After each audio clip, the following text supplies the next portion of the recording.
All right, we're live. Texans, my goodness, can we escape from this Deshaun Watson, Jack Easterby era? The Texans, they lose a fifth rounder. They're fined $175,000.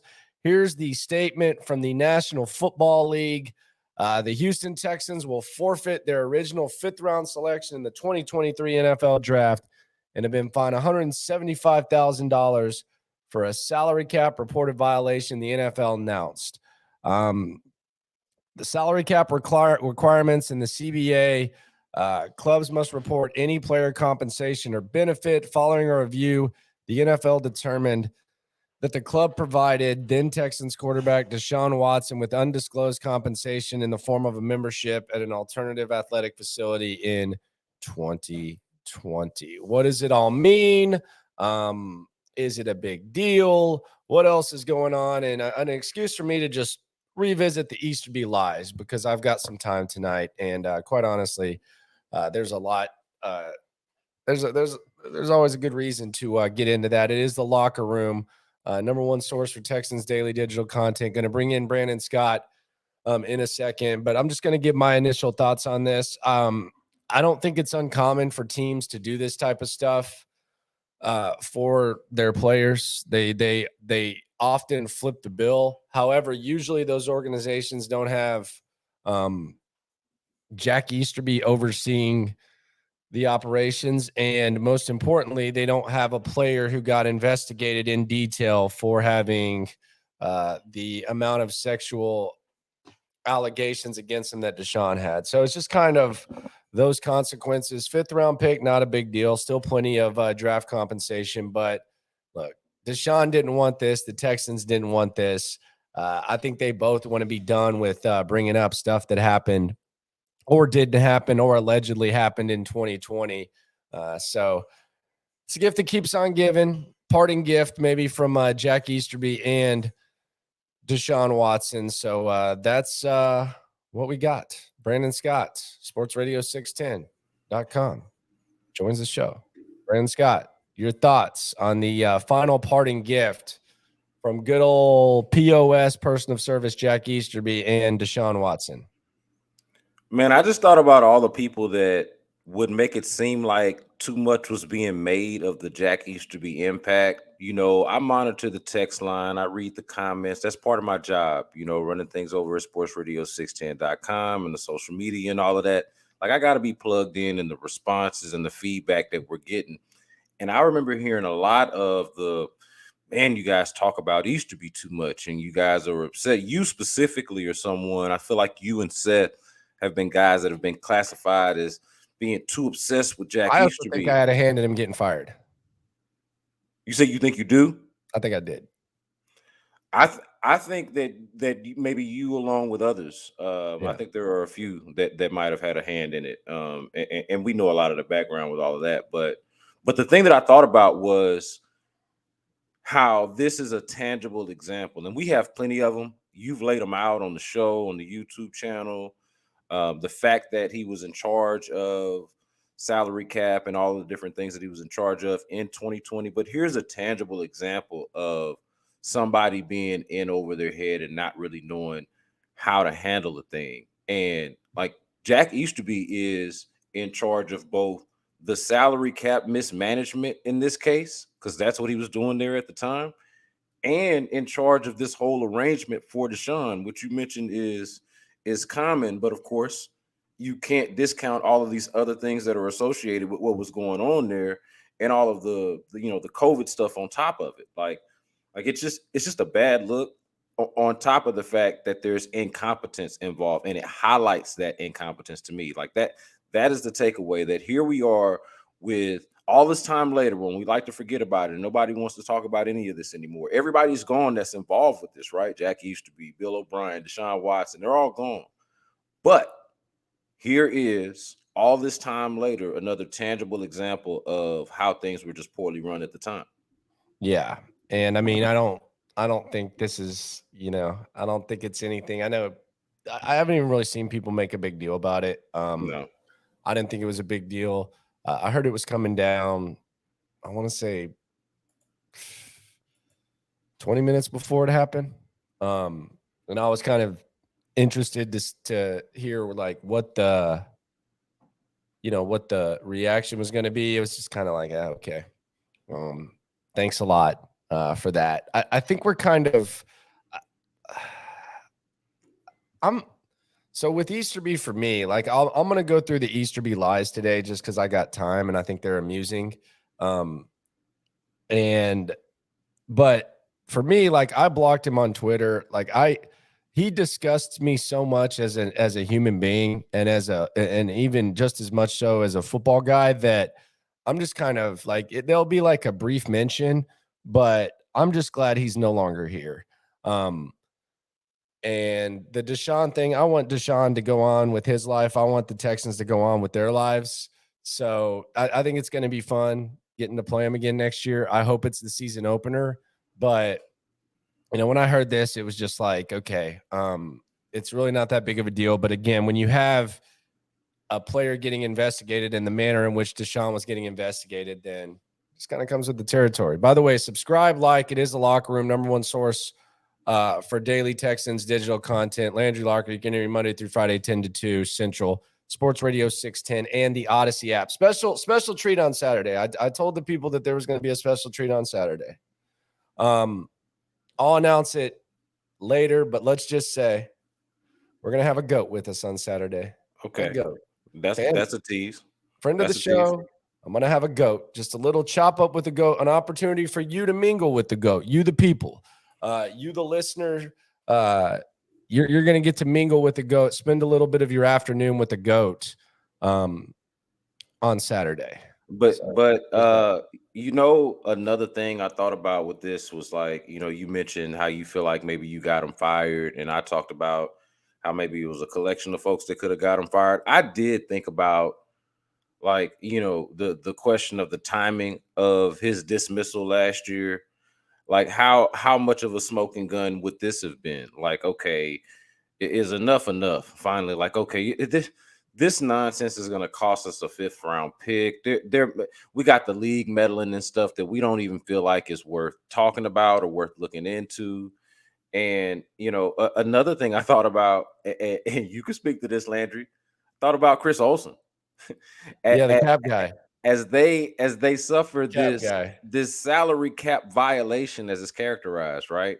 A salary cap violation for paying for these accommodations for Deshaun Watson, as opposed to, I guess, just taking it out of his check.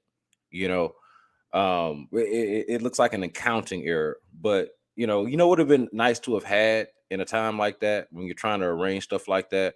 A cap guy, an experienced cap guy, someone who knows the rules, someone who knows the ins and outs and the nuances of how things like that work. Because, like you said earlier, the way you open the monologue, you're like, man, I don't think they're the only team that would do this or that would have these kind of accommodations, but it seems like they're the only team that, like you said, has somebody that didn't really have any standing or any reason to be in that position, and of course, all of the stuff surrounding Deshaun.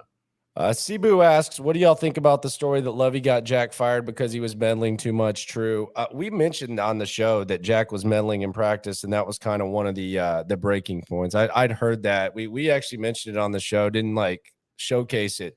But the reality is Jack was out after the year no matter what. As McClain was saying, as we were saying, he was out no matter what. That's why you didn't see him on the practice field at training camp. That's why you didn't see him on the sidelines at games. Like, he was gone no matter what after the season.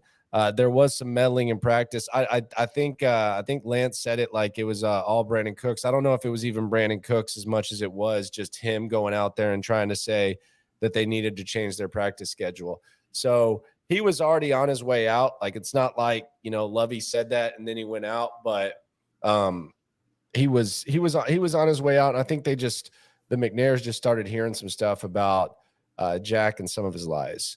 But yeah, that did. The Jack being out went way beyond meddling in practice. Like his position. Let's be clear about it, man. His position and standing with the organization was bigger than that, and the reasons why he was let go was way bigger than just, hey, we need you to calm down and practice a little bit. I mean, we're talking about loose lips and incompetence, maybe even a little bit of betrayal at times, like at least that feeling like we're talking about something a little bit even deeper than just, hey, the guys that practiced a little bit too much. Like that's something that they probably could have actually worked through. But the issues, I think, with that whole situation ran way deeper than that. So there was a couple of interactions I had with Jack Easterby. There was one after the Hopkins trade, and it was him and Bill O'Brien. And then there was another one, just a couple of times where I would talk to him here or there on message. But then there was this one time, and this is where the Easterby lies come into play. And this is, I mean, I said these on the air the second they happened because, quite frankly, I thought it was one of the most pathetic displays that I've ever seen from a human being in my entire life. It honestly like kind of made me like kind of sick to my stomach. And there were other people there. I won't speak for them. I was kind of disappointed in the fact that they were just kind of just sitting there, not saying anything. And I definitely didn't let it go down like that. So what happened was he invited like probably 10 media types out, and it was going to basically be, it was presented as like a off record type of thing where we were going to have dinner and he was just going to give us like a state of the organization thing. And this was I think it was 2021, before the 2021 season, if I'm not mistaken. Yeah, 2021. Yeah. So yeah, it was when Nick had first come through. And it wasn't COVID. So we went to summer restaurant and when I first got word of it, you know, someone hit me up and was like, first of all, McLean said, I'm not going. McLean was like, I'm not going. Screw you. So McLean turned down going, and someone like that was there hit me up and said, hey, you know, here's the deal. Like, if you're going to come to this, you need to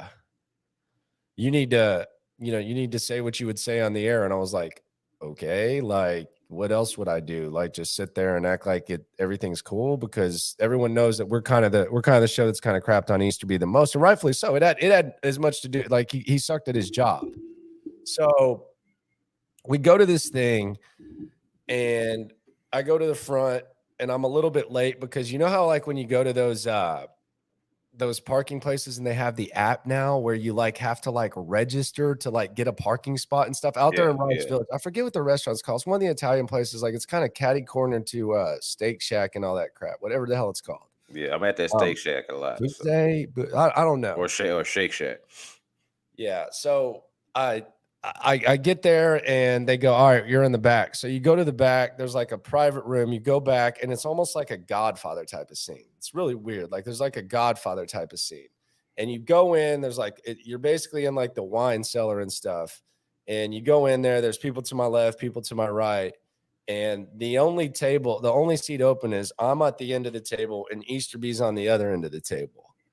So Easterby's sitting there kind of like holding court, and I go, hey, what's up, man? How you doing? He's like, I'm blessed.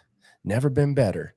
And you got to keep in mind that I had the conversation with him and O'Brien after the Hopkins trade, and these guys were like aligned. And we all know that they were aligned, and that these guys were like, they were a package deal. And that was the rhyme that I said after O'Brien got fired after week 4 was Jack and Bill were a package deal. And that was what I said. And the one thing I can respect about O'Brien is, like, when I met with O'Brien, like I said like the stuff like that I would always say to him. And he's kind of, you know, O'Brien's a little bit of a jerk, but he's a real dude. So we actually sat after, and we actually talked for like 15 minutes and actually had like a couple of extra beers, and it was fine. Like, I was like, man, this Hopkins trade might be the end of you. And he was like, yeah, you know, we'll see, you know, blah, blah, blah. I was talking like all kinds of crap, but it was fine with O'Brien. But Jack, you always kind of looked a little bit sideways at old Jack when he talked. So I walk in, and Nick and Cal were not there. Cole's asking, were Nick and Cal there? They were not there. So you walk into this restaurant, and I'm just kind of filling it out because they've been there for like, you know, 5-10 minutes. And, you know, I sit down, and Easterby starts out by like talking, and he's talking about like people are asking him about tracking devices and like all this BS. And I'm just sitting there like, after like 8 minutes, I'm like, bro, what are we doing here? Like, what is going on? So he keeps talking about tracking devices. And then he says something. Finally, he says something that just kind of sets me off. And this is where you can tell everyone is kind of like glad that I'm the asshole there. And he says something like he's talking about the Astros rebuild. And he's like, yeah, well, what was the city like when the Astros were he's like, what was the city like when the Astros were bad, And I'm sure there was a lot of animosity and stuff. And finally, I just go, dude, I hope you're not comparing what the Astros did to what you did. Like y'all's own doing is what put the team in this situation. Like that was a example of a core getting older, and the Astros were trying to rebuild. So I hope to God, like you're not sitting here trying to tell us that is like the same thing, because it's nowhere close to the same thing. I'm like, that's ridiculous for you to even assume that. That's not even like close. Well, all the moves, Landry, that they made at that time were with the thought of trying to win, of trying to build on a contender. Like they were already built, or at least like they had the quarterback and everything by the time Jack Easterby gets there. And you go from everything to the Laramie Tunsil and he's trying contract. to compare it to the Astros, and I'm just like, dude, you've got to be kidding me. No, like everything that they're doing, the Astros actually punted on like success. It was a necessary thing. It wasn't an adjustment to their own F-ups. Right, like the exactly. Astros, it was like a necessary plan of attack because your previous core got older and you were openly trying to do something. Yeah, no, it's not a comparison at all. And so, I mean, we were around for a lot of that excuse making, and this is, like I said earlier, man, this is just a tangible example of why I think a lot of the skepticism was not just warranted, but people were right. Like, what we were saying was correct. Like, and all of the thought that was like much to do about nothing. Like, here it is. We're still getting examples and evidence years after the fact. So then he goes into like a whole tangent, and he's basically talking about how they got to this situation, and he's sitting there like just crapping on O'Brien.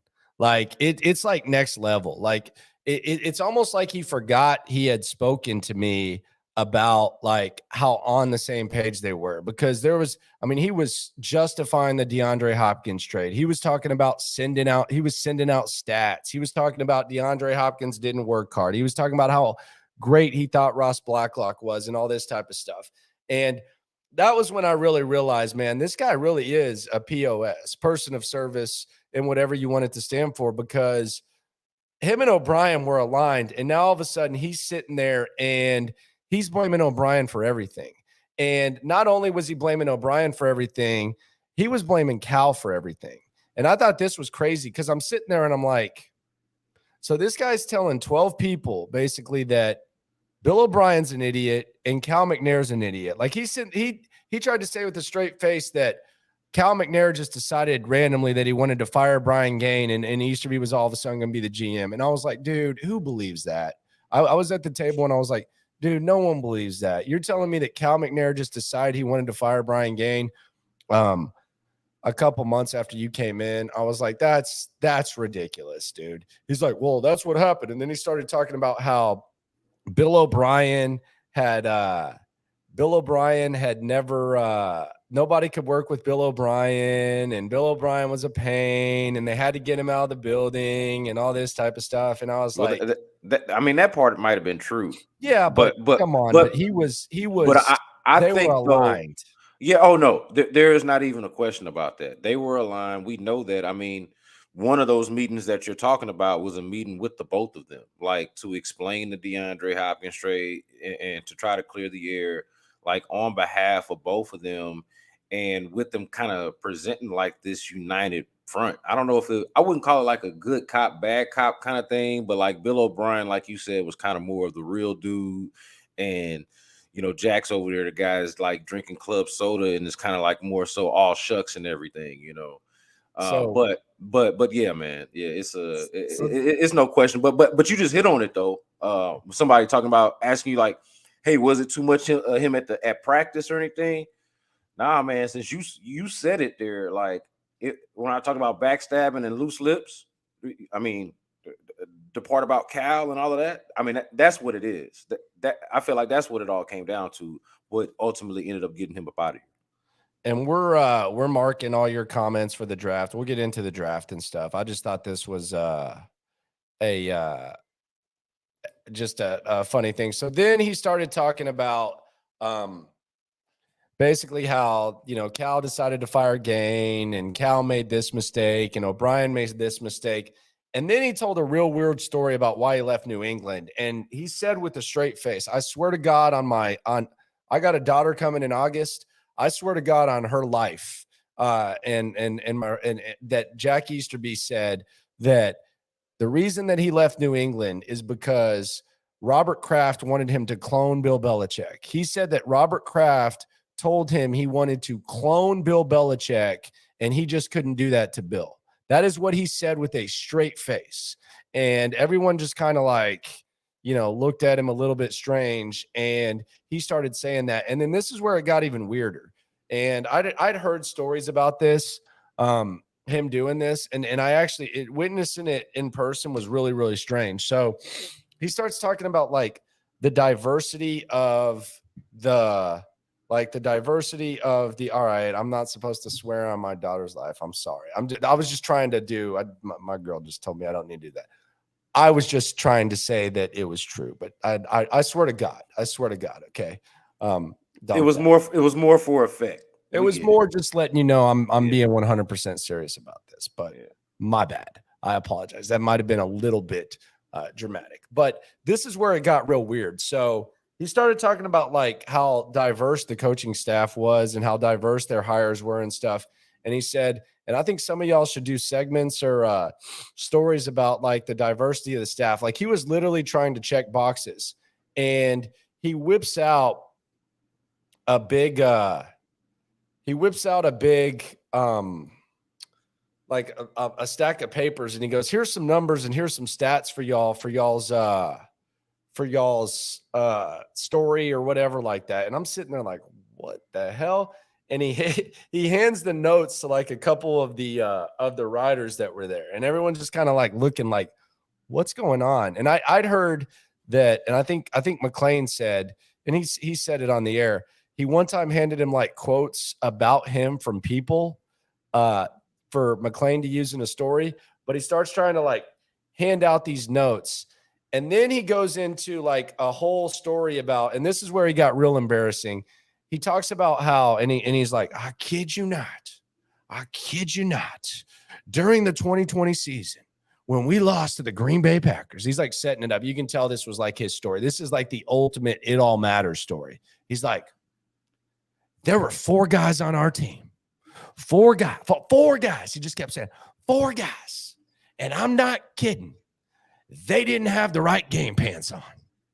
And you remember the equipment manager getting fired and JJ Watt like talking about the equipment manager going, he goes, the wrong pants. And he thinks he's like owning the room, like and talking about like, and then he starts going into like how one thing, like if you don't have the right pants on, then who's to say that you're going to be ready to play? Who's to say that you're going to be able to do a game plan and stuff? He goes, they didn't have pants, the right pants on. And I kind of just like started laughing, and everybody's like kind of looking back because it's like, dude, this is kind of, I go, dude, I don't care if DeAndre Hopkins would have played that game in Astros baseball pants. Like you're sitting here talking about pants. And I kept saying pants. You know how I get when I like take a word, I'm like pants. And throughout the course of the dinner, like for the next hour and a half, I just kept saying pants and laughing like throughout. And you could tell he was like so embarrassed. Like even at the end of the dinner, he like slaps me on the shoulder, like, get out of here, Landry. I'm like, pants, dude, are you kidding me? So that poor equipment guy, with everything that happened, with all the trades they made and everything like that, that guy gets fired because he's talking about them not wearing the same pants. And it's like, dude, are you effing kidding me? So then he goes and he says this. He goes, B. Scott, he goes, and nobody has ever called me out publicly. Nobody's ever gone on record. The irony of this is you're not on record right now, sir. Like, you're not on record either. And I go, and I just immediately go, well, Andre Johnson did. I was like, Andre Johnson never says anything. And Andre Johnson did. He goes, well, Andre was hurt. He's like, Andre was just hurt. He's like, and you know what? It really hurt when Andre said that, because I remember helping Andre and having a seminar with him. And he's like, I was sitting here and Andre was sitting here and his agent was sitting here. And I was teaching him what it took to be a GM in this league. And I really tried to help Andre know what it took to be a general manager and all this type of stuff. And I'm just sitting there like, okay, but he publicly called you out. He's like, well, and the crazy thing is, like, you're telling me that Andre Johnson can't like figure out with someone else how to do it. Like, you did that. You did that for him. Like, come on, dude. Yeah. Like, that would be as if that would be the place for him to learn that. Come on. Like the place where you traded DeAndre Hopkins for nothing, for talking about pants, for what, by the way, DeAndre Hopkins is going to end up getting traded for the same package, basically 3 years later, 3 years after the fact. The same guy that did the Zach Cunningham contract, and this infraction, the tampering story, like from the beginning to the end, Landry. Think about all of the range of infractions we're talking about that center around this very same character. It is the tampering with Nick Caserio in the very beginning of his time here, all the way down to months after he's already gone, that you're talking about examples of, again, incompetence and ineptitude. He's just a slime ball. But yeah, that's pretty much. I mean, there was some other stuff he said, but it was just absolutely ridiculous. Let's get into business, man. Yeah. The Texans have re-signed Scott Quessenberry. And one of my favorite things on the internet yesterday, and I just saw him comment, was Brown Chubby Bear getting so pissed off about this. Like, you would have thought that the Texans brought Brock Osweiler back on his old contract. Yeah. This is not a big deal. He's a backup center. We're good. Yeah, hit us up, Brown Chubby Bear, if you're in here. I want to know what angers you about this. I think he calmed down a little bit, but his initial reaction to Scott Quessenberry being back was a lot of distaste. I think Scott Quessenberry got thrown to the wolves last year. I think he's going to be better in the long term for it. He's a backup center, but I had no problem with that. Yeah, I mean, like, it's not like they signed him to some sort of record-setting, market-setting deal for center. Like, he's going to be treated and paid commensurate with what he is, and they still understand that they have a need at center. Like, he wasn't their plan last year, and I don't think, like, with respect to him, there's nothing that he did last year in a pinch that makes you feel like he's the plan now, or like he should be the plan now. So I wouldn't worry about it. It's something that I thought was interesting, because it's obviously something that they need to address. So and you think about it, you're like, hey, why don't they just start over? But nah, Scott Quessenberry, for what he was and what he is, and for his spot, I think it's fine. I think it's just fine. I think they just need to make sure that they continue to make that a priority, and I think that they will. Now, they also signed MJ Stewart to a 2-year deal. He's one of the best special teams players in the NFL. I think he's top 5-10 on special teams guys. So yeah, he's kind of like the new AJ Moore type of guy. No problem with that either. He's not going to be your starting safety, but he's going to be your special teams ace, and you need guys like that. Yeah, made a couple plays last year. Made a couple plays, and like you said, not gonna be your starter. These are just like something just not quite camp bodies, but like people that'll actually be on the team, but not somebody that are going to be like super difference makers. And Chubby Bear says he has calmed down. So OG Texan says Chubby Bear is an idiot. Yes, he is an idiot sometimes, but I love Chubby. I love Brown Chubby Bear. And nah, man, he brings the pat. He's obsessed with the Texans, man. That's what you need. I need more obsessed with the Texans. I need more idiots. That's the type of passion that make this worth doing. You know what I mean? And look, Quessenberry wasn't good. He wasn't good, but again, Chubby Bear. He was not expected to be like, like he was playing above his weight class to begin with. So there you go. Brown Chubby Bear says he's calmed down, but Scott was absolutely terrible. That's a fact. Like if Questenberry comes in this season with no injuries as the starting center, then you should probably fire Caserio. But that's not going to happen. Like they're not going to let that go down. 4 players missing pants, by the way. 4. We talking about pants. Straight up pants. Twan Wynn says that if we draft AR-15, I get flashbacks of Steve McNair. Come on, man. Why would you do that? Did you watch Twan? Did you watch Steve McNair? I was a young boy at the time, but did you watch Steve McNair in college? Alcorn State, baby, right? Dude, Steve McNair was a rock star at Alcorn State. At those small venues where they played at, them little places would pack out. He was a phenomenon. I'm sorry. Look, Anthony Richardson is super physically gifted, but he doesn't have what Steve McNair was bringing to the table when he was even as a prospect. So no. Yeah, McNair was athletic, but McNair wasn't like some freak athlete. Like he was athletic enough, but he wasn't like no, I'm not even talking about leaping 42 inches and broad jumping, whatever the hell that he was doing. I mean, he was a quarterback, man. I don't. And what I'm saying, like a productive one specifically, like and which Anthony Richardson has not been. Like Steve McNair had a resume. The Jimmy Garoppolo thing, it's not going away. Raiders, Panthers, and Texans appear to be the top destinations according to multiple people. I don't think Carolina's going to go that route. They might.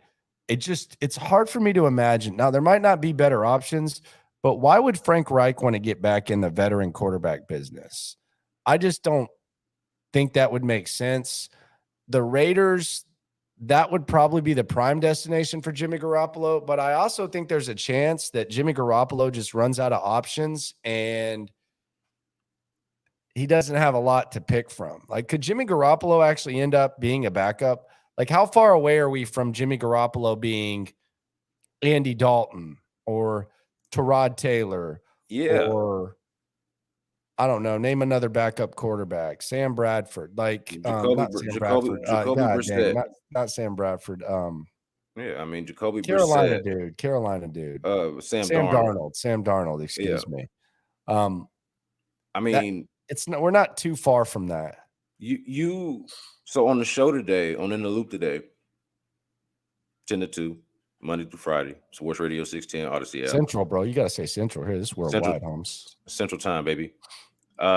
You mentioned like how like this is the thing with my thing with the Texans, man, at Jimmy Garoppolo, and the reason why I feel like he could this could end up happening for him with the Texans is because of the ties. Like the ties are the closest, and that's why it feels like it makes the most sense. But you talked about on the show about the league is going to speak to Jimmy Garoppolo. That's what you said. The league has spoken to him. Like the league via the San Francisco 49ers, which I feel like right now are one of the better run organizations right now in football, told Jimmy Garoppolo, you're a backup quarterback, and he was allowed to become a starter again when the guy that they chose to replace him got injured and wasn't that great when he played. But I feel like the league has already spoken to him, and the fact that we're right here now having this conversation and that he's kind of the next man up. I mean, look at it. Derek Carr, Geno Smith, Daniel Jones, obviously they're in different situations, but these are all guys that have been chosen, you would say, over Jimmy Garoppolo, or the league or a team has spoken and said they would rather that guy over a Jimmy Garoppolo, or at least Jimmy Garoppolo has not been able to be on that status right now.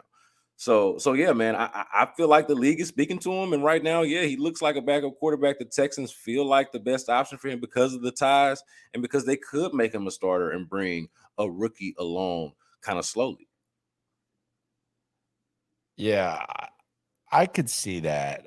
I just I'm not advocating for it, to be clear. It's I'm not not something advocating. I'm more I'm open like to it. happy about, but I can see it. I think it's a possibility. Yeah, I'm more open to it. I just don't really. I'm not like whatever. If Bryce is going to be gone at 1, then I'm really open to anything. Daniel says that he likes Bryce and CJ in that order. Hear all the Garoppolo noise. Hope we don't go there. Same for Lamar. Lamar's not happening. Like that's a 0% chance that happens. Just get a young, cheap, competent QB that can grow with the team and get a nose and a 3-tech linebacker in free agency. If that's your list, then I think you'll be okay. I think you're going to be pretty satisfied. You're not shooting too high.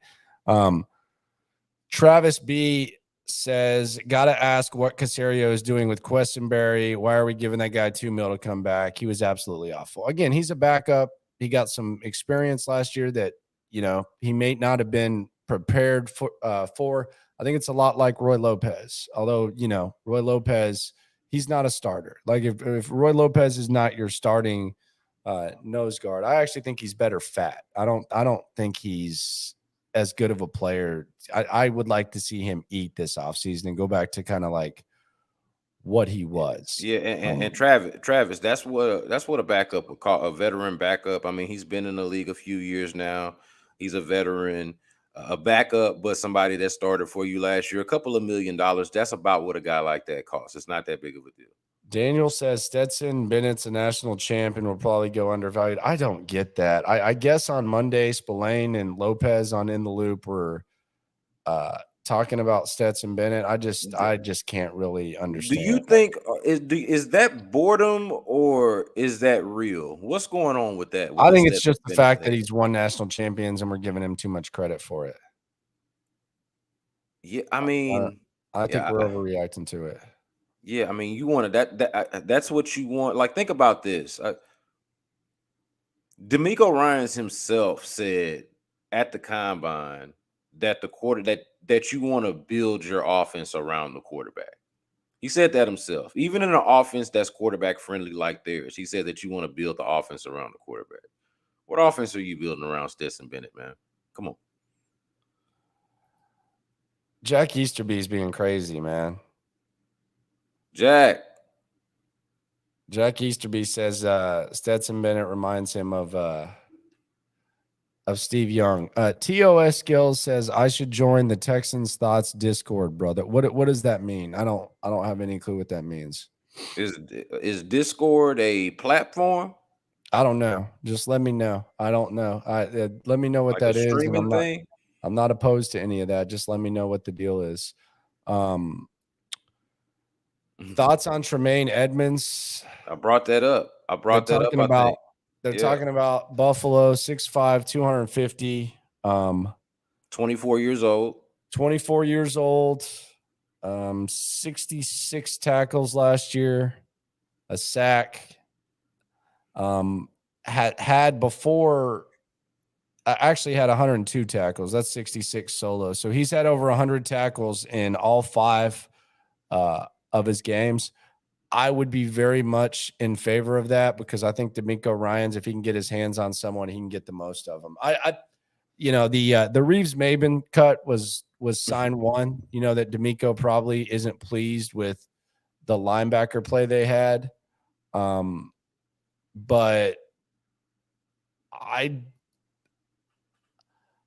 think they need guys that are athletes that can produce, because I like the days of Christian Kirksey and stuff like that. You gotta tone that down a little bit.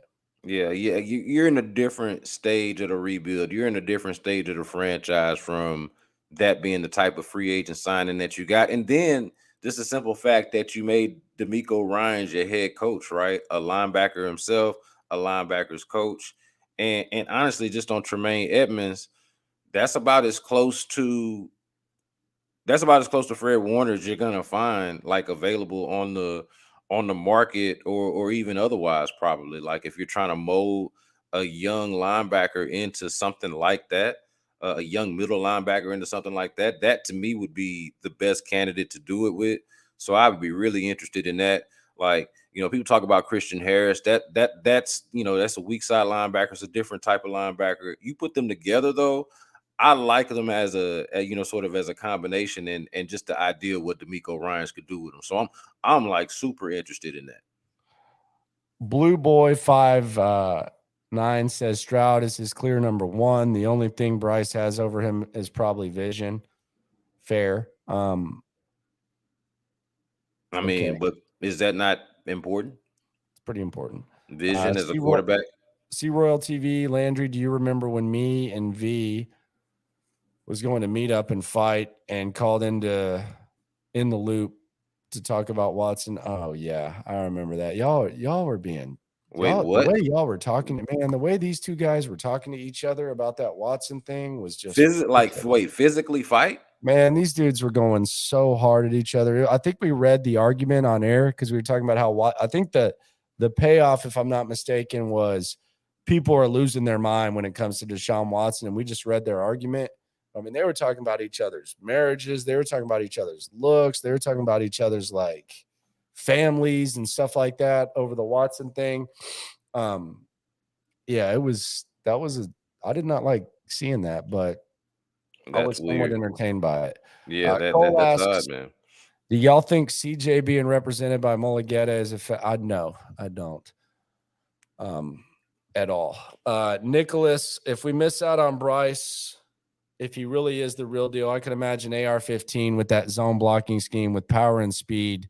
And if he can throw the rock, I don't think he can throw the rock. I think he can throw the rock fast. I don't think he can throw the rock. The other thing is, like, I keep hearing about,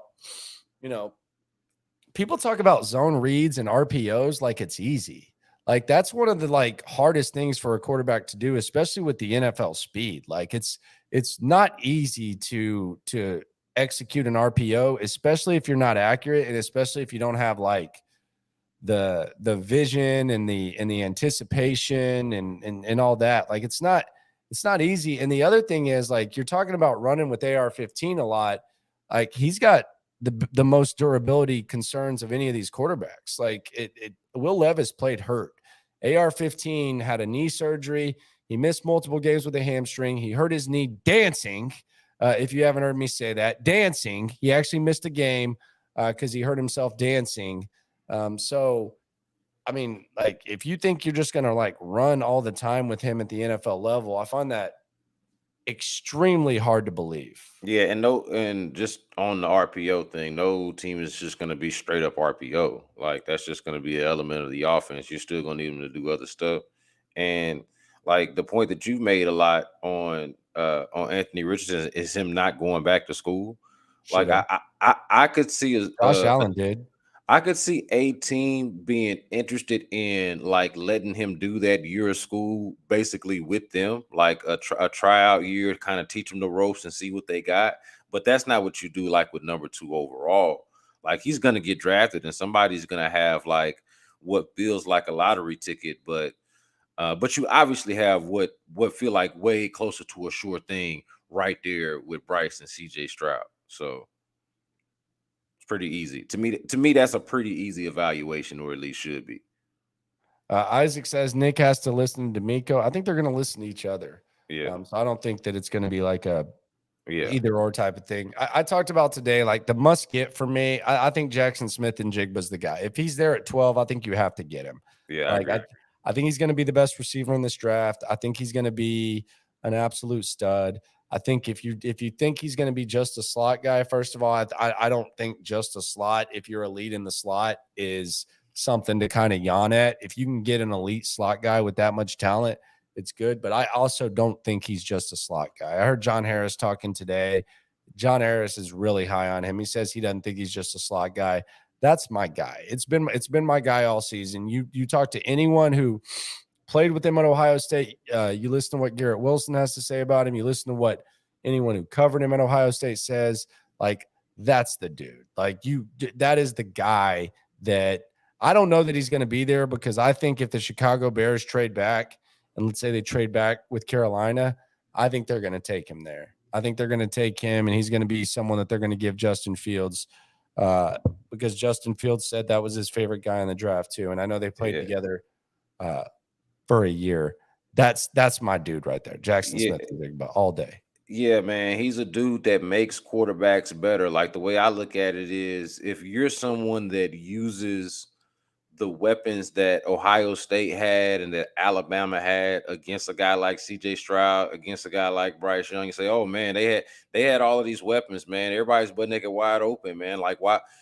You know, that's you got to make that as part of the evaluation. It's not going to be like that in the NFL. Well, the flip side of that is a dude like Jackson Smith and Jigba is somebody that makes a quarterback better. Like he's the other side of that argument of the guy that is making the quarterback look maybe better than what he is.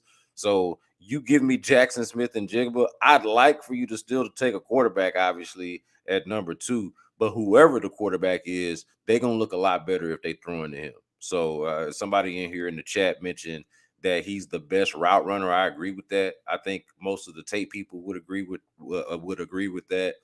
And not just the route running, but how he moves within the routes. So, yeah, limiting him to just being a slot guy is not fair to him.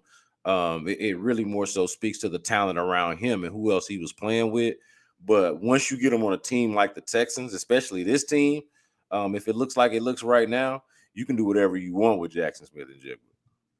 Yeah, he's going to be a player at the next level. Like, there is zero doubt about. I have no doubt in my mind that he is going to be a problem at the next level. And I mean, I think anyone who's followed him at any point knows that he is a problem. Now, you know, I advocated for Bijan, though, on the air today when we did this exercise earlier in the day, man. I advocated for Bijan because I feel like there's too much of this lazy analysis of, hey, don't take a running back in the first round. I know you're not on that, but that's also not a straw man. You've seen that, man. Don't take a running back in the first round. And if somebody even on the text line today was like, man, if you draft Bijan Robinson at 12, you should be fired.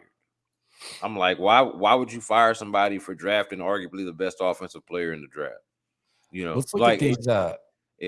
Let's look at these Jackson Smith and Jigba just high school highlights. This is at Rockwall. This is in one game. I think this is a state title game, if I'm not mistaken. I don't know. This is a playoff game. Let's just watch this work going back to high school. I don't know. By the way, how the hell do you let this get out of the state? How the hell do you let this get out of the state? Oh, you know, Ohio State is tough though in Texas, man. They got Garrett Wilson too. Garrett Wilson's from Austin. Yeah, no, they're rookies. First and 10 from the 36. Right side pass caught by Smith. Smith into the open, up the sideline and pushed out of bounds. Play fake, fade. Smith. Oh, what a catch! Wall marches it right down. Take a look at the catch as we go to break. That ain't slot. That would have been good on Sundays. You're watching TexanLive.com. Back in just a moment. 7. Play fake. Lock. Fires. Caught. Touchdown. Jackson Smith again. Reverse. Jackson Smith gets to the edge. Has the first down. Lock. Pumps. End zone. Touchdown. Jackson Smith for the third time. Lock. Airing it deep for Smith. Touchdown number 4. 2nd and 6. Oh, Jackson Smith has touchdown number 5. Oh, he's got 5 touchdowns. He's going to go for Green right. You know who? Wildcat. Oh, yeah, we are. Dives. And he's in. Touchdown. Lock on the slant. High. Hauled in by Smith. Play fake. With time, he will run left. Needs to hop out of bounds. He didn't get there. Rockwall holds on. You know what's crazy about Rockwall? They're orange. You know what their mascot name is? What is it? Yellow Jackets. I knew somebody. I had a roommate from Rockwall actually in college. Now that I think about it, or there's another wall? Man, this dude's saying Jackson Smith and Jigba's too small. How is he? Got to be on crack, He's like 6'1", 200. What is he? 6'1", 200 pounds, something like that. How is he too small? He's over 6 foot. Yeah, he's like Jamar Chase's size. Is Jamar Chase too small? Come on, man. Yeah, He's a 6 foot, playmaker. He's 198. I'm with Jackson Smith and Jigba, man. I've been saying this all week. The Yeah, most Jamar sensible, Chase is 6 feet tall, so I guess Jamar yeah, Chase is too small. It's yeah. I too, mean, come on. Chris Royal saying he's too slow. You guys are gonna look stupid. Like I'm just telling you, you're gonna look silly. Like I know that draft stuff's gonna make y'all. You're gonna look really silly.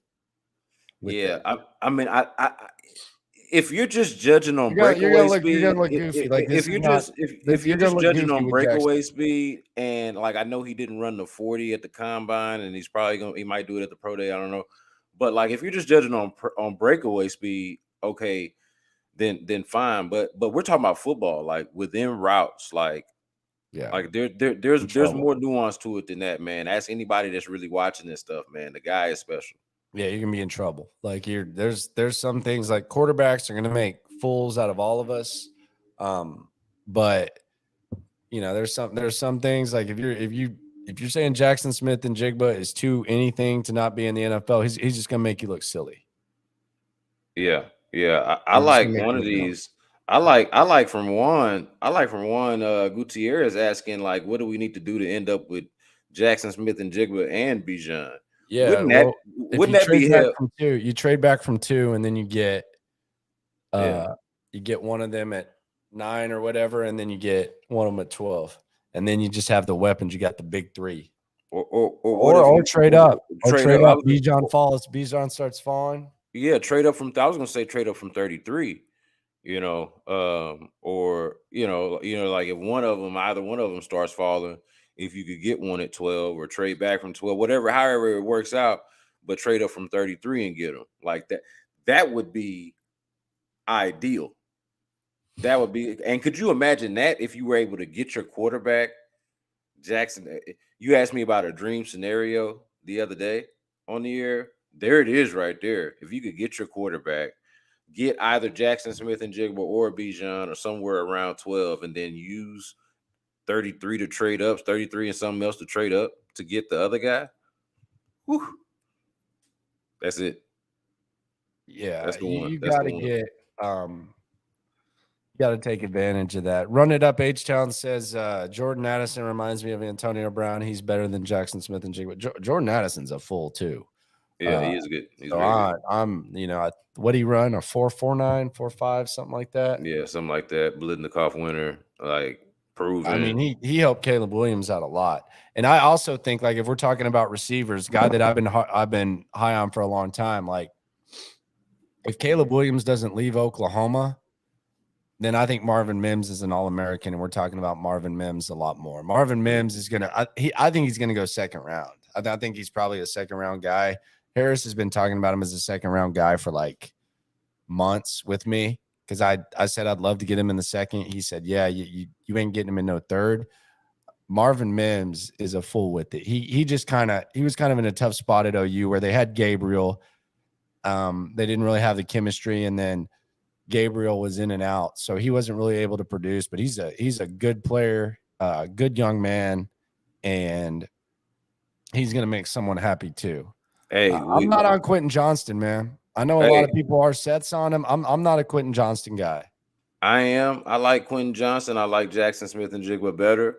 Wouldn't be mad if they got Quentin Johnston. But one thing we got to stop saying about Jackson Smith and Jigba is that you don't draft him because he's positionally redundant with John Mechie. Doesn't matter. I mean, we got to stop that. We got to stop that. First of all, just as players, like the health thing aside, just as players, I think Jackson Smith and Jigba probably offers you more than John Mechie does. And that's not just to say that all John Mechie could do is be a slot guy, but John Mechie is legit a slot receiver, whereas Jackson Smith and Jigba is a guy that you can basically do whatever you want with. And then on top of that, I mean, let's be real about this, man. We don't really know what the situation is going to be with that. Like, and you can't go into but you can't, and you're saying that they're the same guy, but you cannot go into the draft saying, hey, we got John Mechie, we can't draft this guy. John Mechie's dealing with stuff. Chris says these wide receivers aren't elite. I disagree. I think Jackson Smith and Jigba is elite. I think Addison's going to be elite. I don't think I don't think taking the receiver you like most at 12 is reaching at all. Yeah. Yeah, I feel like Quentin Johnson has the longest range of, or the widest range of boom or bust. Like he could be really, really good, and he could just be, Kelvin Benjamin. Like he could be like nothing. But he's got the tools though. You want to talk about tools and traits. So if he's not good, it'll be his own fault. Corey says it would be cool to have John Harris on here so we can talk mid-round guys. That's already confirmed. He's going to be on closer to the draft. So that will happen. As far as the 40, I think we'll see Jackson Smith and Jigba. We'll see him run the 40 at his pro day. He didn't do it there. Who knows really why? I don't think he's hiding from anything. And he's a good athlete. I mean, his athleticism showed there. And I wouldn't get too wrapped up in 40 time when someone can run the cone drills and all that like he does. I wouldn't get too wrapped up in a 40. I can promise you that. That's more important than a 40. I mean, the guy's a good athlete. Yeah. Yeah, and I think it's a little bit of recency bias, the fact that he didn't play a lot or didn't play last year, and people just don't feel like they've seen it recently. I wonder if that's part of it. Like maybe y'all just forgot. But back then, when he was out there on the field with bona fide NFL guys right now, and Wilson and Garrett Wilson and Chris Olave, like he shined among them, and they will tell you what they think about him. So believe what your eyes tell you about Jackson Smith and Jigba, man. Corey's asking about Darnell Washington. Man, a freak. Darnell Washington's cold. Like he's a freak. I mean, he's just kind of crowded. You got Bowers there, and you got all this stuff going on in Georgia, but he's a freak. I mean, he's probably a second round pick. Like, that's what I was just trying to figure out. Like, he's probably a second round pick. Yeah, where is he gonna be at? Like that, but that does intrigue me, man. Darnell Washington, if you can get him in the second round. Yeah. And this is like such a me thing. Like this wouldn't mean anything else to anyone else. But like, I just like how when you watch his highlights, man, he's that big ass dude. And he's wearing number 0, dude. Just makes him look like even more of a beast. Rocking that 0. Yeah. Yeah. No, he's a monster. He's a monster. And tight end. There's a thing. Do we talk about this? There's a lot of good tight ends in this draft. And a lot of you, good ones. I'd be okay with any of those top 5. Credit to you, Landry, for constantly highlighting how the tight end position has been either neglected or they just straight up failed at it, because that's happened, and that's been a thing. I felt like they caught lightning in a bottle a little bit with Jordan Akins being able to come back, and being decent for him, but they just weren't a good team. But like, you need a real plan there. Tegan Quatoriano, I thought was a pleasant surprise. But like, they have not properly addressed that tight end position. Don't you think he's going to be jacked at minicamp? Like that's been my biggest prediction of the whole thing, of the whole like off season, like random. I feel like Toriano. I think he's going to come in just jacked in May, like jacked. Yeah, he had that. I know in camp he seems like just a hardworking, like. Will be 100% focused, all that type of stuff. Like he's real shy. Interviewed him in the locker room after the game. I feel like Quatoriano is just going to come in like looking like, oh my God, who is that guy? Yeah, in camp last year, he wasn't that toned up last year. And he had that knee thing. You remember he had like every time you saw him, he had his knees iced down like an old man. You were like, wait, that's the rookie? I think he's going to be nice though. Yeah. And especially coming off the fact that he had like some moments that he shined a little bit as a rookie. I think dude's going to want to build off that. Probably gave him a little bit more confidence. I'm sure he had it already, but probably gave him a little bit more confidence. And I like what I saw, honestly, man. Twan brings up Dalton Schultz. He can't block, but he's a good receiver, but I just find it hard to believe. I know they franchise tagged Tony Pollard. They didn't franchise tag Schultz, but I just find it hard to believe that with that, how they've taken away some of Dak Prescott's weapons and they trade away Amari Cooper for basically peanuts, that the Cowboys, unless they're going to like draft a tight end early, are going to just let Dalton Schultz go. Yeah, they might, but that seems kind of risky to me. And they're dealing with a quarterback, and I think Jerry is. Say what you want about Jerry. I think Jerry is wise enough to know this, and the people around him are wise enough to know this. They don't have a quarterback who you can like just be taking his weapons away, like the way that they did with Amari Cooper. They traded away Amari Cooper. They're trying to figure things out. Like they need to keep as many guys as they possibly can around Dak and keep that environment around Dak, the quarterback that they're invested in. Keep that environment as advantageous as possible. Because that is what makes it work, is that they've built around a quarterback who, up until last year, his whole job was just not to mess it up and to make a few plays here and there. BB59, it wouldn't hurt to see Gesicki. He's the best out there. Here's the thing about him. I could see a situation where like Ingram kind of revived his career in Jacksonville, where they basically just said, you know what? You're a wide receiver. Like, let's be honest. You're a matchup nightmare. We're going to play you at tight end, but you're a wide receiver. Like, let's be serious. Like, we're just going to throw you the rock and maximize your skills. I do think that there's a possibility that like that happens with Gesicki, where he goes in a perfect situation. As far as him being here, my question, I would have two questions about that with Gesicki. Number one was the fact that he was so unproductive last year.